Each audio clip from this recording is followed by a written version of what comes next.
Did you see that? I don't know what I just saw. There's a style to it. There's a 45-degree angle. There's an art to this. Hey bear! Hey bear! Hey bear! Bigfoot encounters rarely begin with a clear view. Sometimes it is only a tall figure crossing the road or something upright slipping silently through the trees. But when these sightings happen miles from civilization, how sure can anyone be that they were truly alone? On July 13th, 2024, Dr. Hannah Straight posted a video on her YouTube channel documenting an unusual nighttime encounter in the Sierra Nevada. Did you see that? I've been hanging out with my friends that live and travel in an RV. We left a little bit later than usual and it got dark really fast. On the way home, something bolted out in front of the truck. We basically just left the scene immediately because it was really dark out. Could it possibly be a Bigfoot? Is it tall enough? Check out that stride, like what? A night vision camera records a dark, upright figure crossing the road with long strides before disappearing into the trees. The moment is brief, no sound, no hesitation. Surrounded by darkness and isolation, the group decides to leave immediately. In such a remote location, uncertainty feels serious. Hannah later says she intends to return to the area during daylight for a closer look. This trail is only about 2.7 miles long, but travels nearly straight up the mountain to an elevation of around 8,000 feet. Once an old service road, this is now a pretty challenging OHV trail. Rated as a 6 for large rock obstacles, slick tree roots, and multiple areas for potential rollover, 33s are a minimum here. Much of the year, this trail is impassable due to the enormous amount of snow it receives. So we might have come to a dead end because, as you can see, there's still some snow up here. This is the problem. There's still a huge amount of snow, which is pretty slick. So we're going over. Onwards and upwards. We're not at the top yet, but it sure felt like it. It's really cool when you're up in a viewpoint like this. It just feels extra special because who else gets up here very often? This narrow trail leads to an old Central Pacific Railroad fire lookout. It was built around 1909. The Central Pacific built nearly 40 miles of snow sheds along the mountains to ensure they could watch and keep train travel moving safely. We made it to the top of the mountain. I found this really cool old abandoned stone lookout. We've got a huge living area right at the front of the home. Got a lookout right here. No longer in use, but still really cool.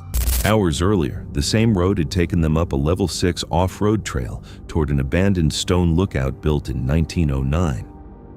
During the day, the location seemed calm and familiar with broad views and no signs of trouble. After dark, however, that sense of familiarity feels different. Some viewers focus on the figure's stride and timing, believing it may be a person. Others question how quickly it crossed through complete darkness. If nothing strange appeared during daylight, what changed after dark, and would anyone stay long enough to discover the answer? On December 21st, 2025, Cabin in the Woods published a documentary-style video following a 7-day journey into the isolated wilderness of British Columbia. The expedition examines reported Sasquatch activity through mood and experience, allowing uncertainty to grow long before any clear explanation appears.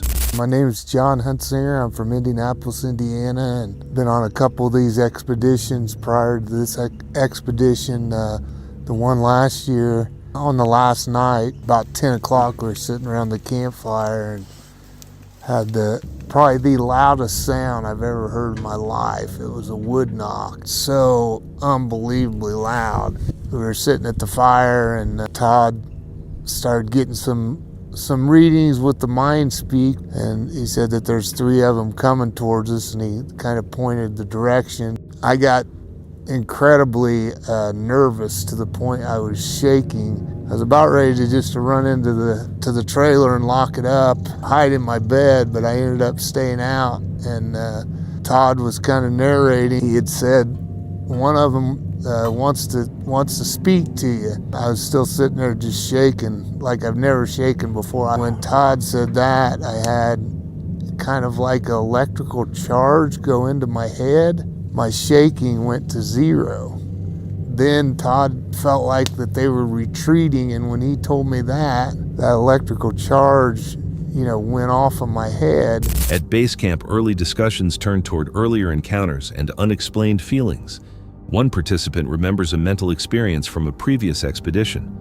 The possibility that something unseen could be nearby creates tension before any evidence appears. But this wasn't here 10 days ago when I was here last. That's new.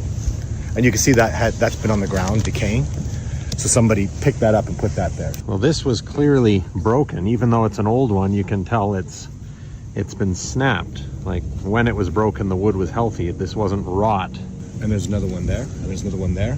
If you look in here and you're intelligent, you go, well, how come none of this is broken and these are? And the answer is that's not natural. Something came along and snapped them. Why in the hell would this tree be broken amongst all these other trees that are undamaged from if it was snow load or wind or a tornado or something? There's a style to it. There's a 45-degree angle. There's an art to this. A meaning, there's a direction behind it. That second tree is a matching twin to the first one.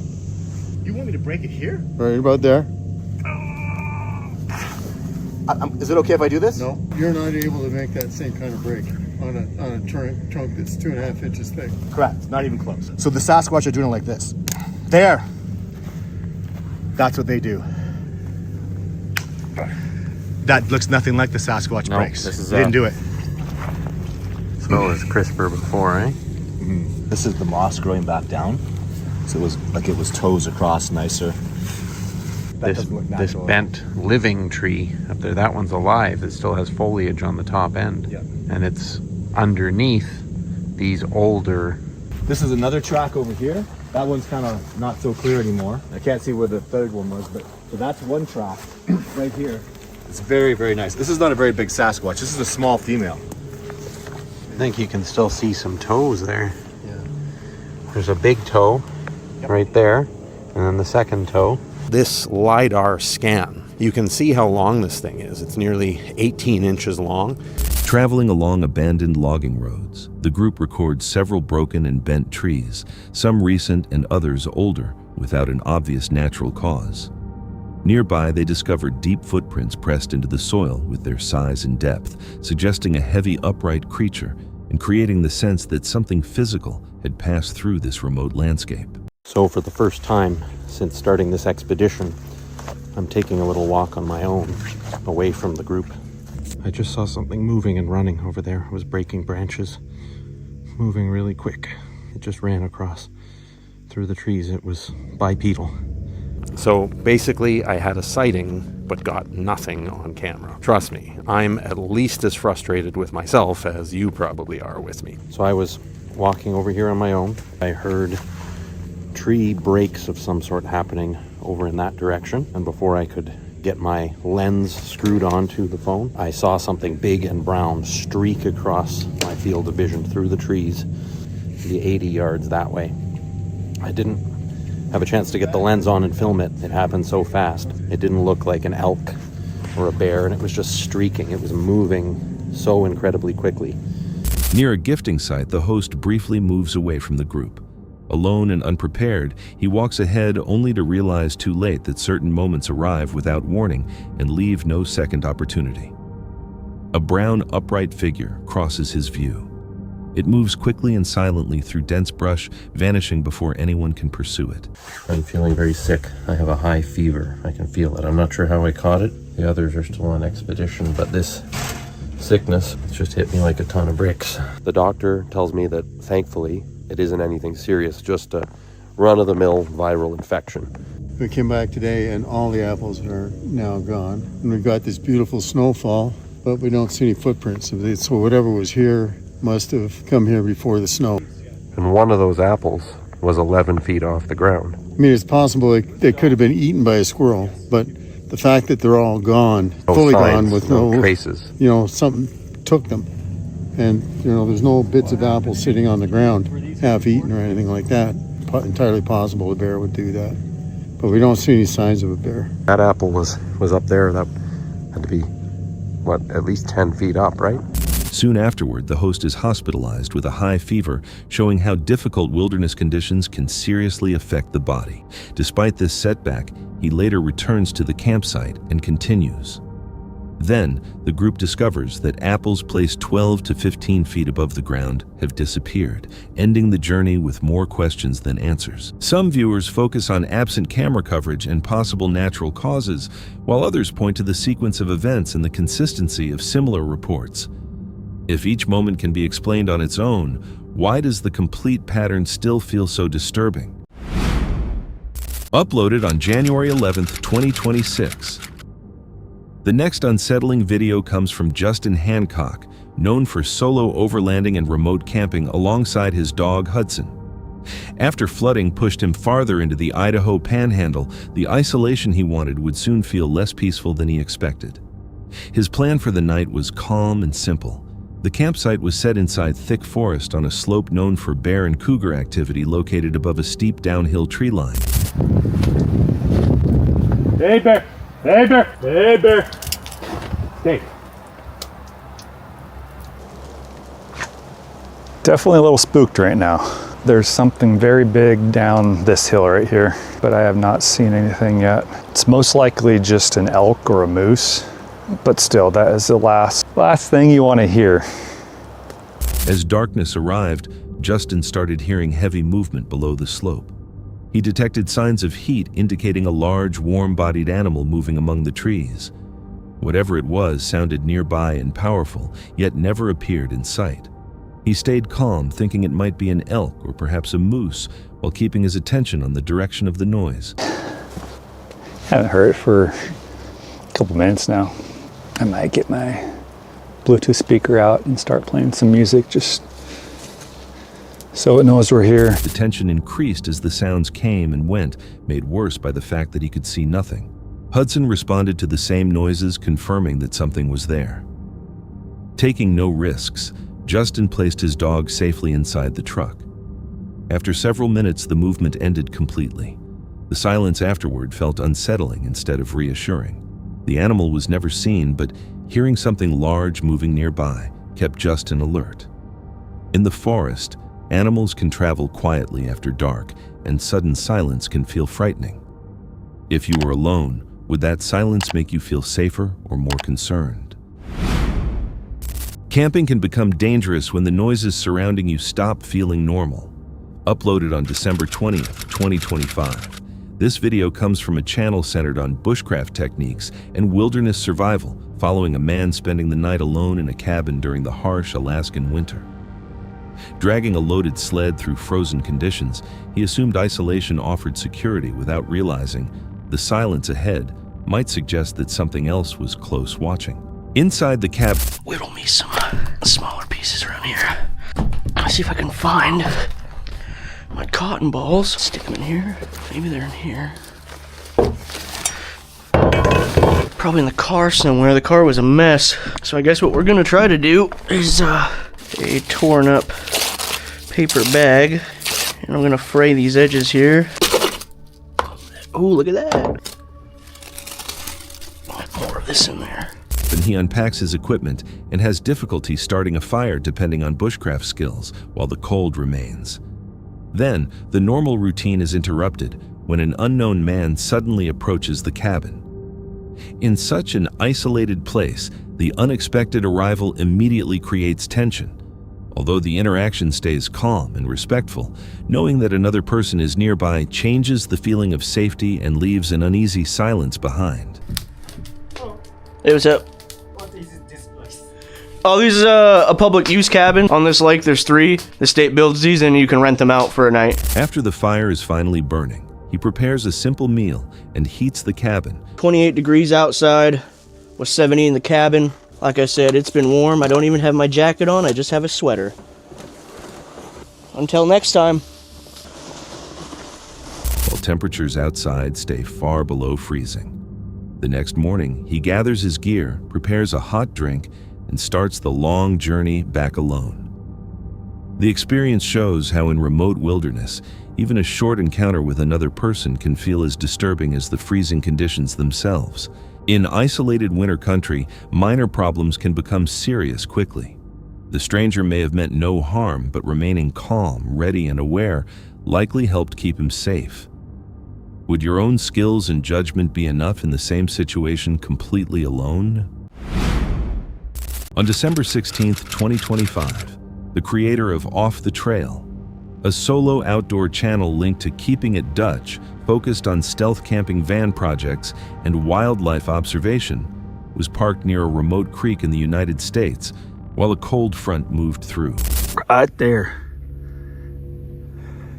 As soon as I come out here, they stopped barking. They were going absolutely crazy. What began as a night battling severe weather soon became something unsettling. From inside the van, dogs started barking near the tree line.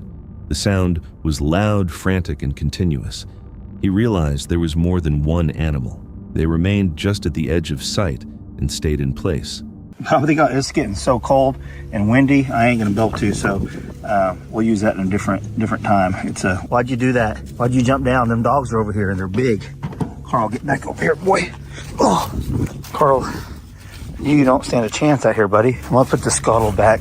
I didn't know it was gonna be so windy, even though I did know there was a front coming in. You can run around for a minute, but then we gotta get back in here, Carl. Whenever he moved inside the van, the barking followed his position, not aimless, not simply passing by. So here's the first picture of some dogs that found the dog food, and a couple of them have collars. They found the dog food and they're just going absolutely crazy with it. And just stay tuned, because here in just a second, they're going to be, that one comes, right? You can see it come in, it's finding the feed. I don't know how it didn't just trigger right then. It finds that little can. I need to take them cans out of there, they're empty. And the dog seemed to know exactly where he was. Trail camera footage showed one dog walking directly toward the camera without hesitation, staring into the lens before turning away. Dinner is in the cage, but now they're still kind of looking around, eating whatever they can scrounge around. But right here is coming up that guy could be looking for in the truck, because Carl, don't go too far. Don't go too far, buddy. Man, the wind has picked up. It is cold. Yeah, Carl. Sounds like they're closer. You want back up there, don't you? That is a little taller. You should have jumped from there to there to there. Yeah, hold on, buddy. What do you guys think?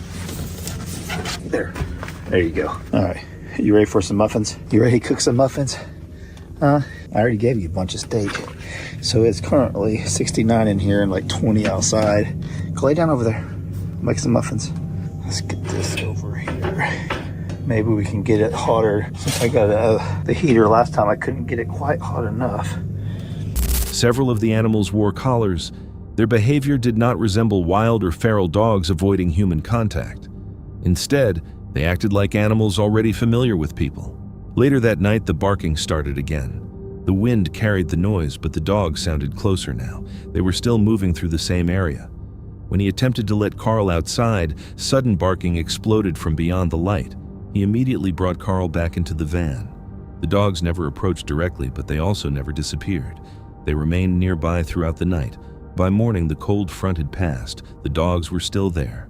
Animals that follow movement maintain their position and return repeatedly through the night show a level of awareness beyond wandering strays.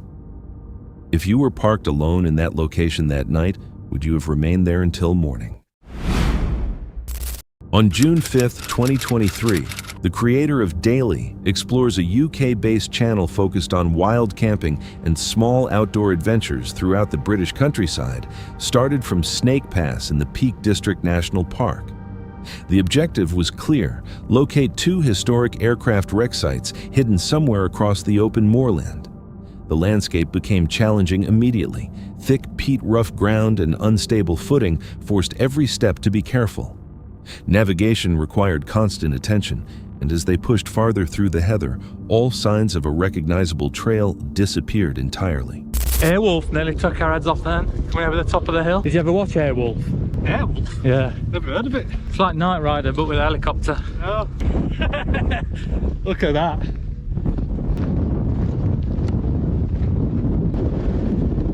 Woo. It's a bit windy. Sorry for the wind noise.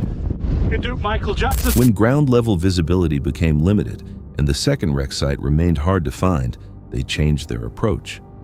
Instead of moving blindly across terrain without dependable landmarks, Here's this second crash site. I think this is Blenheim something or other. Go and check out Gaz's video and he'll tell you all about it.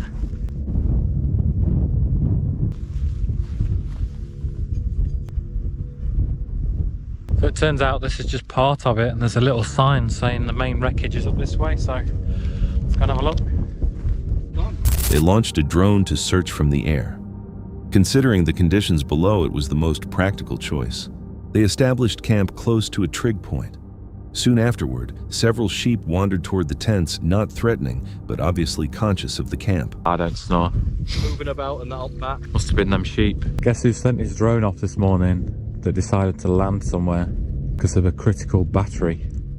It's just heading down the side of the hill to go and try and find it. It's got its location marked on his app, so he should be able to head to that and pick it up.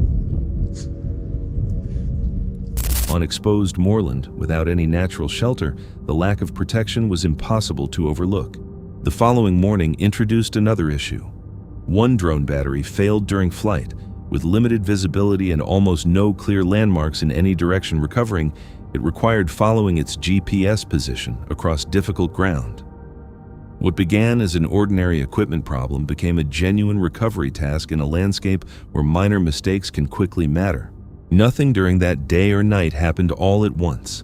The challenge developed gradually through the difficult ground navigation problems exposed campsite and equipment failure. Each problem was manageable alone, but together they created greater risk. In isolated moorland like this, how many small difficulties can build up before one finally becomes truly dangerous?